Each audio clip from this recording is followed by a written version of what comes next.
Hello అండి. Just 5 నిమిషాల్లో ఇన్‌స్టెంట్‌గా ఫేస్‌ని మంచి వైటనింగ్‌గా, బ్రైటనింగ్‌గా, కొరియన్ గ్లాసెస్ స్కిన్ లాగా చేంజ్ చేసుకోవడానికి చిన్న టిప్ ట్రై చేసేయండి. చాలా బాగుంటుంది. దీంతో ఫేస్ పైన ఉన్న పిగ్మెంటేషన్‌ని అంటే నల్లమంగు మచ్చను కూడా చాలా ఈజీగా క్లియర్ చేసుకోవచ్చు. మరి ఈ రెమెడీని ఎలా ప్రిపేర్ చేసుకోవాలో చూసేయండి. ఫస్ట్ గ్యాస్ ఆన్ చేసుకొని ఒక గిన్నెలోకి హాఫ్ కప్ వరకు మిల్క్ యాడ్ చేసుకొని ఇందులోకి హాఫ్ టేబుల్ స్పూన్ షుగర్‌ని కొంచెం పసుపుని యాడ్ చేసుకొని హాఫ్ కప్పు మిల్క్ అనేవి పావు కప్ అయ్యేంత వరకు బాగా మరిగించుకోవాలి. రెడీ చేసుకున్న దాంట్లోకి హాఫ్ టేబుల్ స్పూన్ వరకు కోకోనట్ ఆయిల్ని వేసుకొని బాగా మిక్స్ చేసుకొని మరొక బౌల్లోకి తీసుకొని ఇందులో కాఫీ పౌడర్, శనగపిండి, లెమన్ జ్యూస్ అలానే ఉంటే కనుక కొంచెం గ్లిజరిన్ కూడా యాడ్ చేసుకొని బాగా మిక్స్ చేసేసుకోండి. ఇంతే, ఇలా రెడీ చేసుకున్న దాన్ని ఫేస్కి అప్లై చేసుకొని పూర్తిగా డ్రై అయిపోయిన తర్వాత నార్మల్ వాటర్ పెట్టి క్లీన్ చేసుకుంటే సరిపోతుంది. ఇన్స్టెంట్గా ఫేస్ అనేది మంచి బ్రైటనింగ్గా మారుతుంది.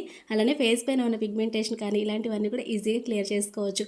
మంచి కొరియన్ గ్లాసెస్ స్కిన్ టోన్ లాగా మారుతుంది. తప్పకుండా ట్రై చేసేయండి. వీడియో నచ్చితే లైక్, షేర్, కామెంట్ చేసి మరిన్ని రెమెడీస్ కోసం ఛానల్ ఇప్పుడే సబ్స్క్రైబ్ చేసుకోండి. Thank you for watching. By.